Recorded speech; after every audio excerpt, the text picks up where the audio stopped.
Nah, Bapak Ibu Saudara, tidak dapat disangkali bahwa di dalam kekristenan terdapat perbedaan pandangan antara gereja satu dengan yang lainnya.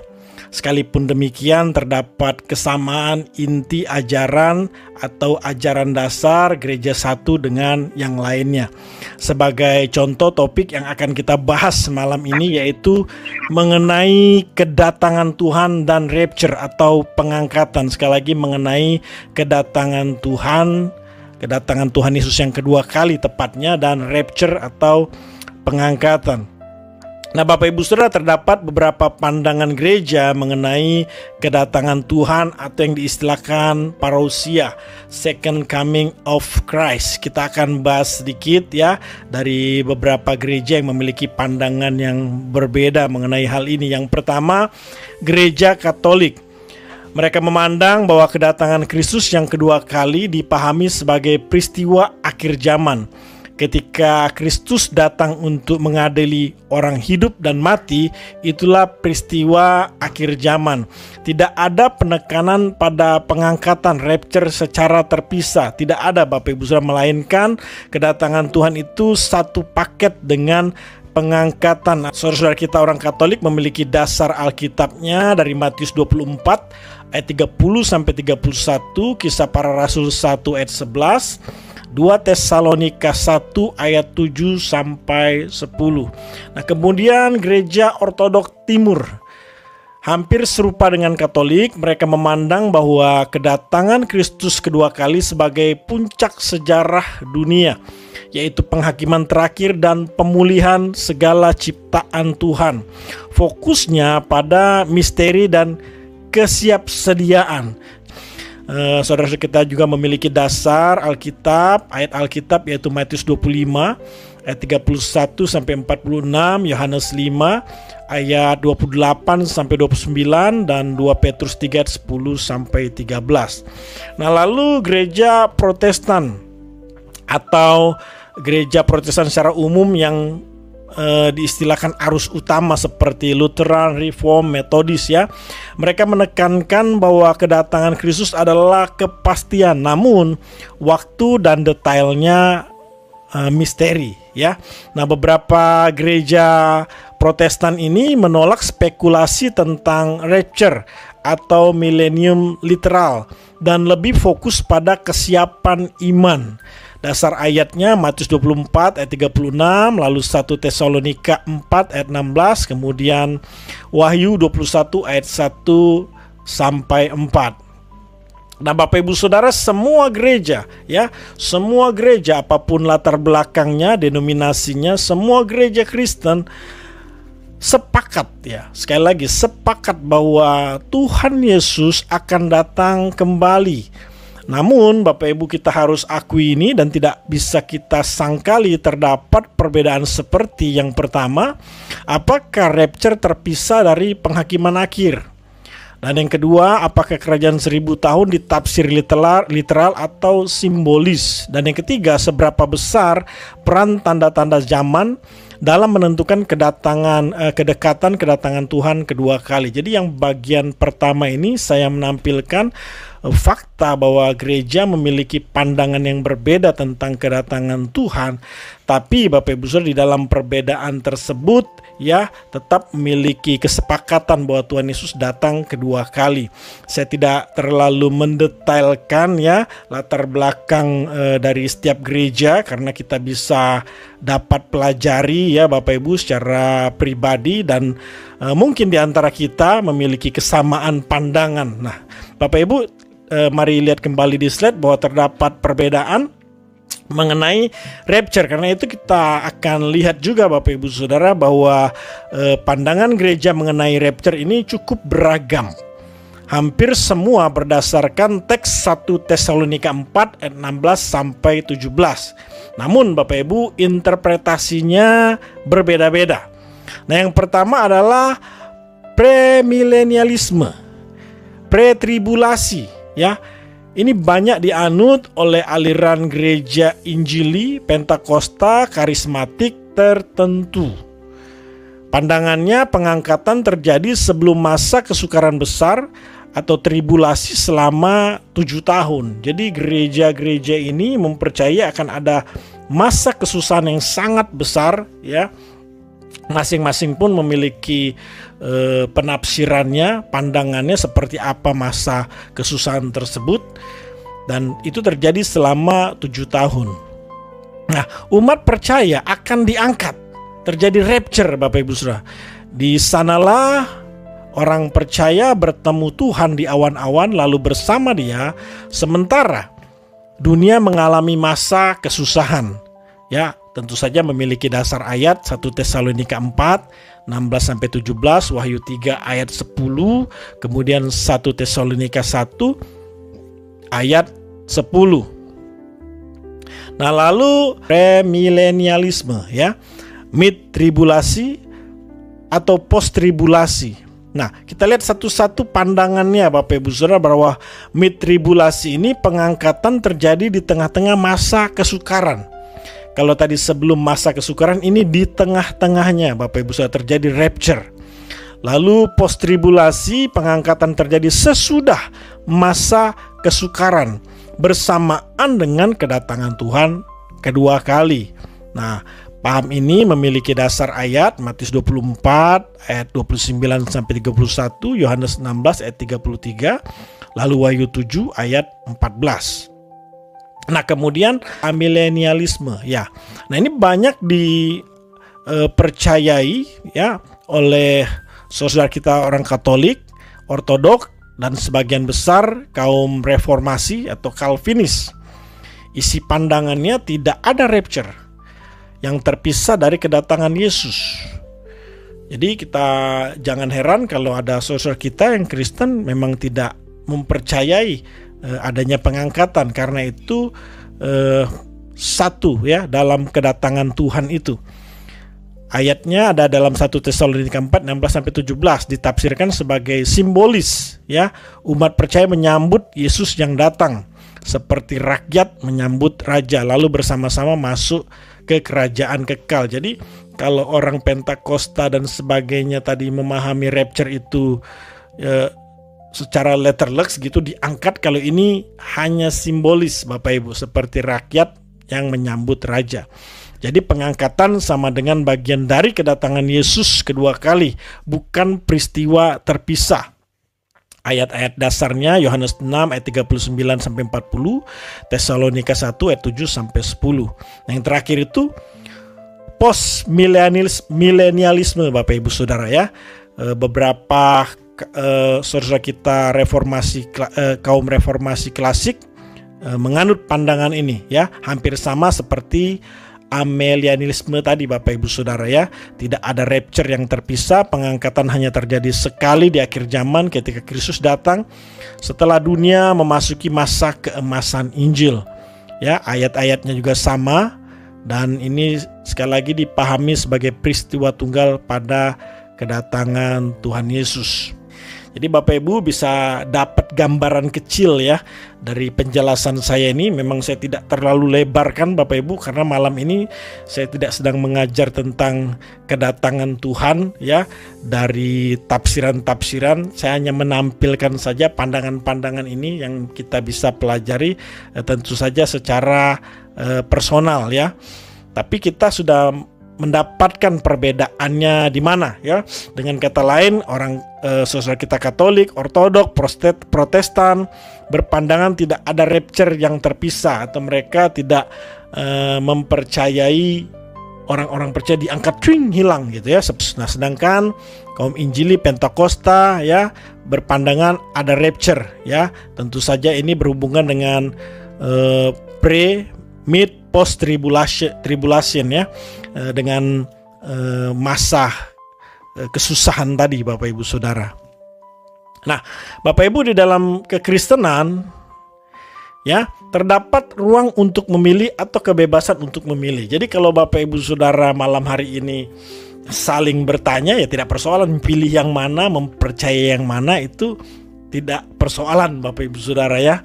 Hal ini tidak untuk diperdebatkan, tapi percayalah Bapak Ibu Saudara bahwa kekristenan itu memang kita diberikan ruang untuk memilih Tinggal mau pilih yang mana, percaya yang mana.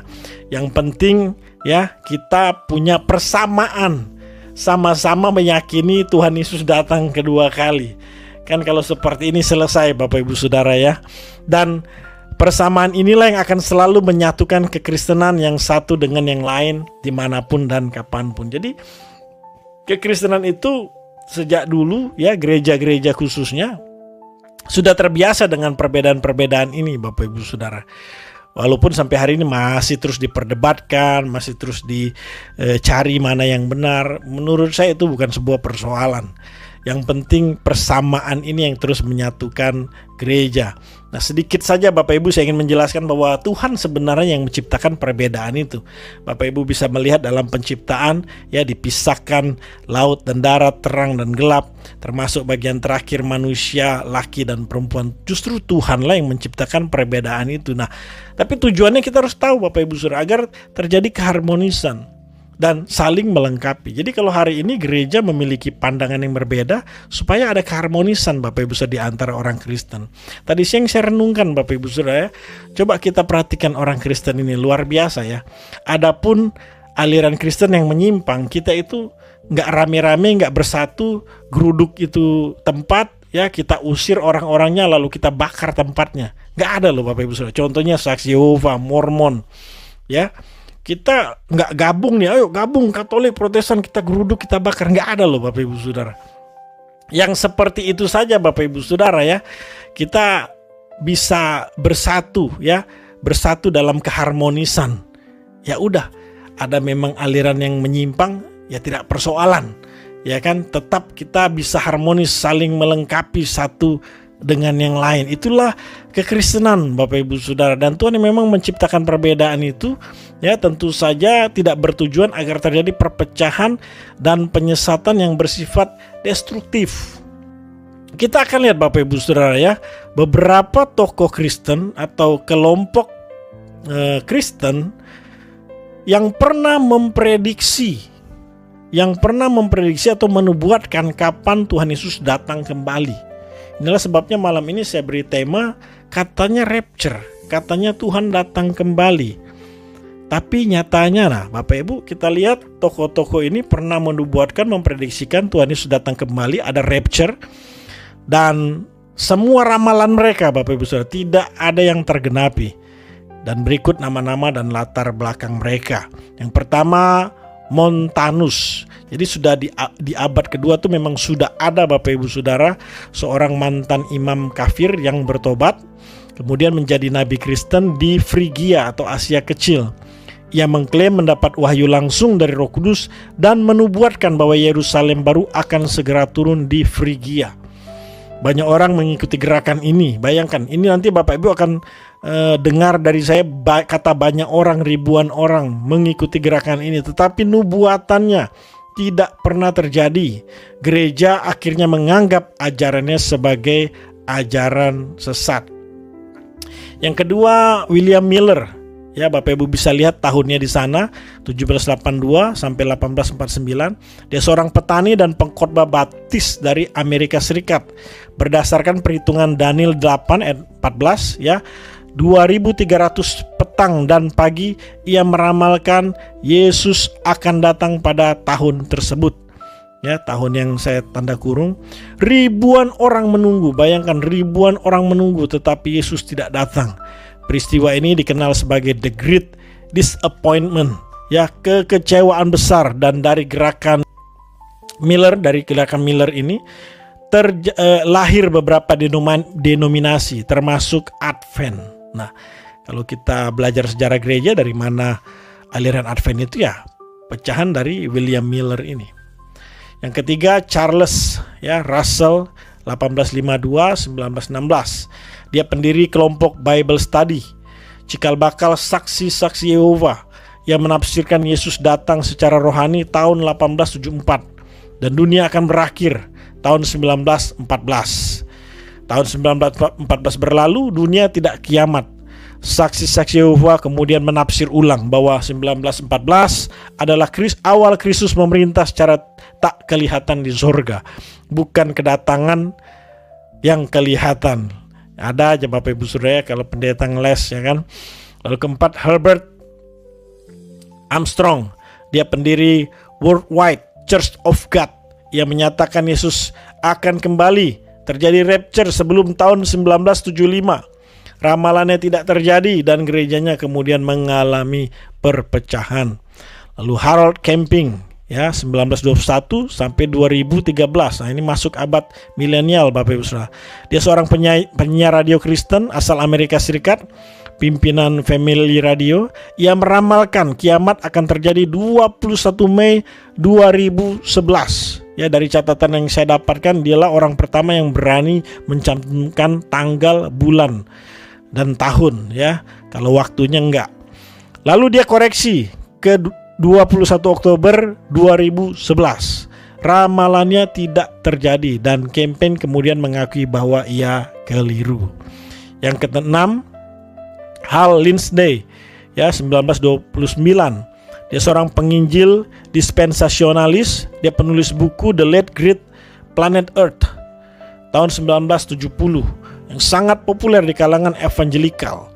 Menafsir bahwa generasi setelah berdirinya Israel, ya, Israel didirikan 1948, akan menyaksikan kedatangan Yesus. Dalam tafsir awal ini berarti sekitar 1988. Namun kemudian ia mengaitkan berbagai perang di Timur Tengah, perang Teluk, konflik Israel dengan akhir zaman, termasuk di tahun 2000-an. Nubuat waktunya tidak terbukti meski banyak orang masih terpengaruh teologi akhir zamannya. Lalu John Hagee, 1940, dia seorang pendeta mega church Cornerstone Church di Texas, Bapak Ibu. Pendiri organisasi Christian United for Israel yang menghubungkan fenomena 4 blood moons, ya, gerhana bulan total tahun 2014 sampai 2015 dengan tanda besar kedatangan Yesus. Fenomena astronominya terjadi Bapak Ibu, tetapi Yesus tidak datang. Lalu David Meade, 2017, penulis numerologi, ya, penulis numerologi Alkitab dan teori konspirasi. Ia menyatakan kiamat akan terjadi 23 September 2017 dengan munculnya planet Nibiru yang ditandai kedatangan Yesus. Pernyataannya tidak terjadi, prediksi ini dianggap ditolak gereja-gereja arus utama. Yang ketiga, yang terakhir nomor 9, Shin Jonji. Nah, ini orang Korea Bapak Ibu Saudara, atau Man Heli, ya. Ya, masih ada sampai hari ini. Dia pendiri sekte Shin Jonji ini Bapak Ibu, ya. Shin Jonji ini bisa nama orang, bisa nama sekte kemungkinannya. Tahun 1984, makin populer sampai hari ini tahun 2000-an. Ia mengklaim dirinya gembala yang dijanjikan yang akan memimpin umat dalam penggenapan kitab Wahyu. Ia menetapkan beberapa kali tanggal khusus untuk rapture dan penggenapan Wahyu, terutama tahun 1992 dan sesudahnya, termasuk di awal 2000-an. Prediksinya tidak terjadi, banyak anggota yang kecewa meski sekte ini masih eksis dengan ajaran apokaliptisnya sampai hari ini. Dan masih banyak lagi jajaran tokoh-tokoh Kristen atau golongan kelompok tertentu yang menafsir, meramal, menubuatkan, memprediksi kedatangan Tuhan Yesus kedua kali. Namun semuanya tidak ada yang digenapi Bapak Ibu Saudara. Yang terbaru kita bisa lihat di YouTube tentunya Bapak Ibu Saudara, ya. Tapi dari catatan ini kita bisa simpulkan bahwa orang-orang ini bukan orang-orang biasa. Termasuk pengikutnya tidak sedikit, banyak Bapak Ibu Saudara. Tapi kita bisa melihat, ya, dengan nyata, ini fakta.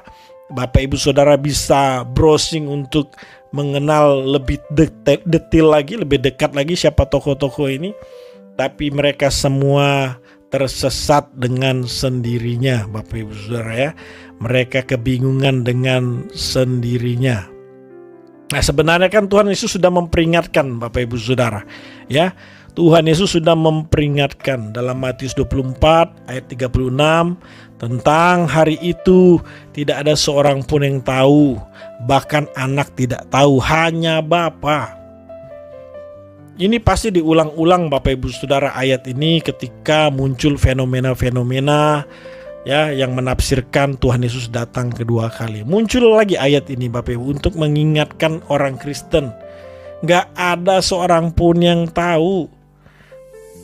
Anak pun tidak tahu, hanya Bapa yang tahu. Ya kan? Lalu Tuhan Yesus juga berpesan, berjaga-jaga, waspadalah, sebab kamu tidak akan tahu, ya, kamu tidak tahu akan hari maupun saatnya. Tanggal, bulan, tahun, termasuk jamnya, tidak ada yang tahu. Alangkah lebih baik kita berjaga-jaga, waspada. Nah, kita bisa bahas mengenai hal ini mungkin nanti ditanya jawab. Nah, ingin saya bahas malam hari ini Bapak Ibu ya. Kenapa sih fenomena ini masih terulang dan terulang lagi? Ya, paling baru nanti September ini tanggal 20-an diprediksikan Tuhan datang, terjadi rapture. Nanti setelah September ini tahun depan mungkin di generasi anak-anak kita akan ada lagi, terulang lagi. Ya, dalam investigasi pribadi yang saya lakukan Bapak Ibu ya, Bapak Ibu boleh terima atau tidak hal ini. Saya menyimpulkan kenapa hal ini masih terulang dan terulang lagi, karena beberapa orang bahkan sebagian besar memang ingin viral Bapak Ibu Saudara. Viral dengan cara cepat itu ya seperti ini, buat sesuatu yang kontroversi, buat sesuatu yang menghebohkan akan sangat cepat dikenal. 9 toko yang saya sebutkan tadi memang pengen viral dan viral Bapak Ibu Saudara ya. Padahal orang-orang seperti ini kurang pengetahuan, tapi ingin terkesan memiliki pengetahuan. Bagaimana caranya? Ya, buat sesuatu yang kontroversi, yang memang jarang dibahas, yang selalu hangat ketika disampaikan, ya kan? Ini terulang dan terulang lagi karena memang ingin viral. Nah, lalu yang kedua itu pengalihan isu.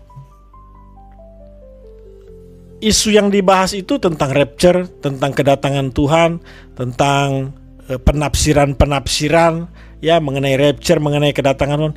Itu isu yang dibahas. Tapi sebenarnya itu peralihan Bapak Ibu Saudara. Peralihan dari apa? Hampir sebagian besar orang-orang ini kalau Bapak Ibu Saudara selidiki latar belakangnya memiliki masalah mental Bapak Ibu Saudara.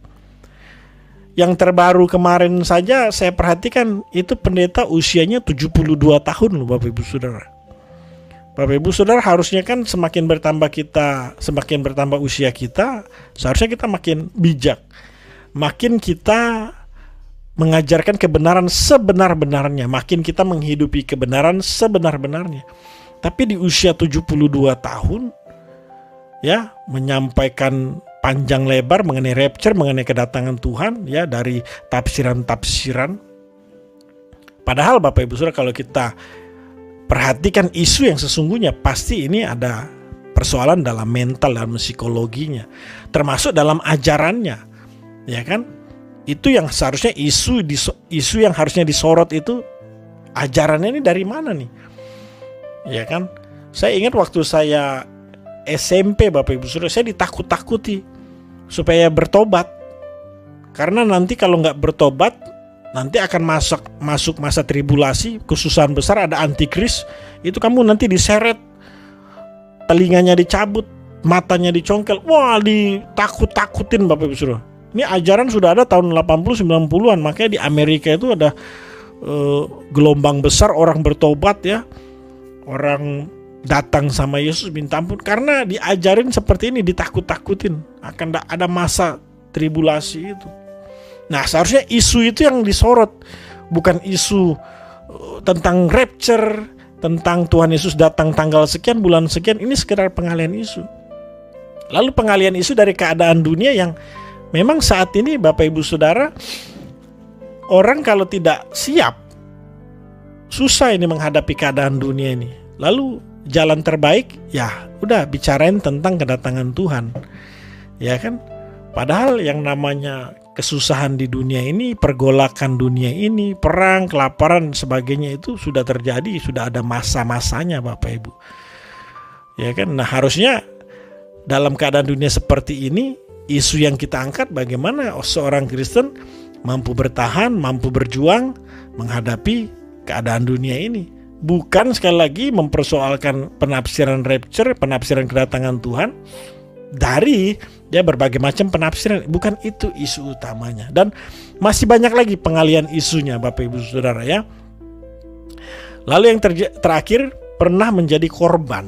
Nah, saya perhatikan Bapak Ibu Saudara, orang-orang yang mengajar tentang kedatangan Tuhan lalu ajarannya itu meleset, pernah jadi korban dari orang sebelumnya, lalu dia meneruskan. Dalam pengalaman saya Bapak Ibu Saudara, dari yang saya pelajari, cuman ada dua pilihan kalau kita pernah jadi korban. Kita mau meneruskan yang salah atau memperbaiki yang salah. Cuman dua pilihan itu Bapak Ibu Saudara. Dan kalau sampai muncul lagi nih Bapak Ibu Saudara, orang-orang yang menafsirkan, memprediksi Tuhan datang tanggal sekian, bulan sekian, pasti dia pernah jadi korban Bapak Ibu Saudara. Coba saja. Dan orang seperti ini hanya meneruskan yang salah. Nah, kita yang pernah jadi korban ya seperti saya ini, saya ambil pilihan yang kedua. Saya mau memperbaiki yang salah. Saya nggak mau jadi nabi palsu seperti dalam gambar di slide ini Bapak Ibu ya. Hanya nabi memang yang menubuatkan, memprediksi, tapi kalau nubuat prediksinya salah, meleset, itu namanya nabi palsu Bapak Ibu Saudara. Kalau kita pernah jadi nabi palsu atau korban dari nabi palsu, baiklah kita tidak meneruskan yang salah tapi memperbaikinya. Nah, di bagian akhir ini Bapak Ibu Saudara, saya ingin sampaikan bahwa Tuhan pernah berkata dalam Wahyu 22 ayat 12, sesungguhnya aku datang segera, dan aku membawa upahku untuk membalaskan kepada setiap orang menurut perbuatannya.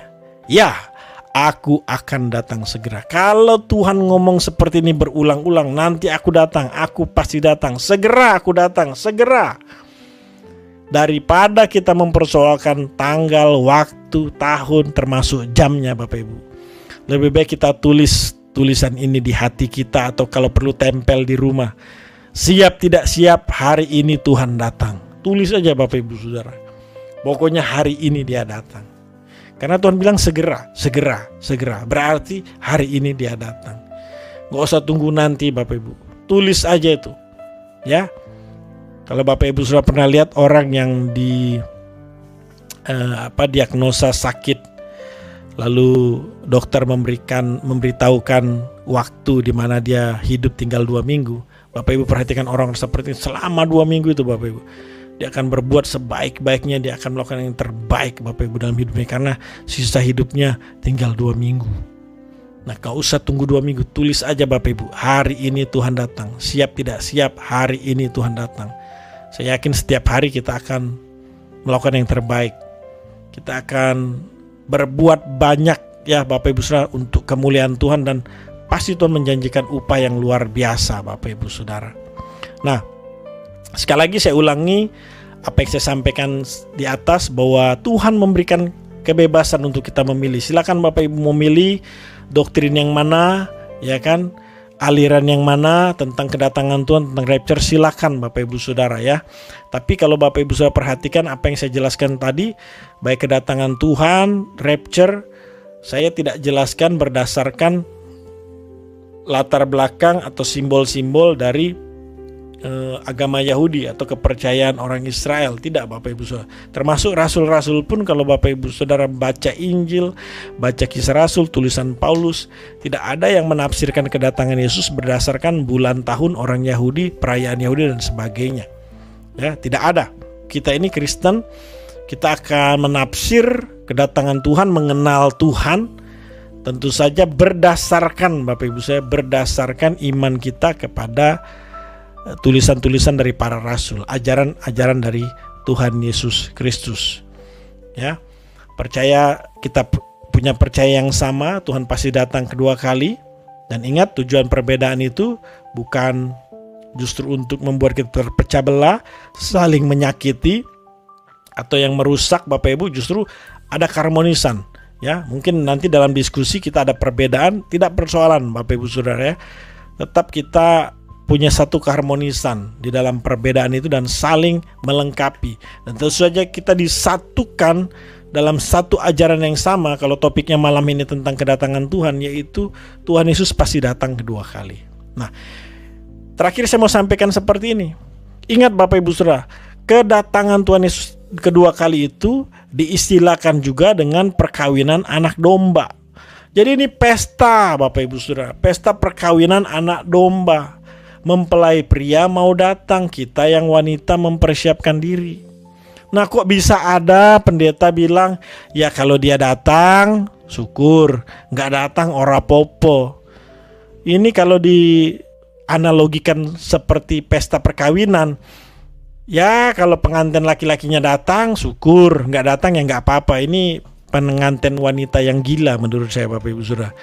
Justru pengantin wanita ini pesta sakral, maka kita akan benar-benar serius. Ini peristiwa penting, kita nggak akan main-main Bapak Ibu Saudara ya. Kita nggak akan rawang-rawang, ngada-ngada, ngadi-ngadi, nggak Bapak Ibu. Kita akan serius memperkarakan tentang kedatangan Tuhan ini. Nggak bisa tuh orang Kristen, ya nggak datang juga, nggak apa-apa gimana? Ini pesta kok dibikin kayak main-main Bapak Ibu Saudara, nggak demikian.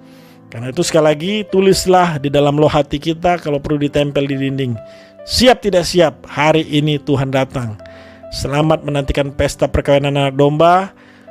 Materi saya sampai hari ini, kita masuk tanya jawab. Saya persilakan Bapak Ibu Saudara kalau ada Bapak Ibu yang ingin bertanya. Silakan.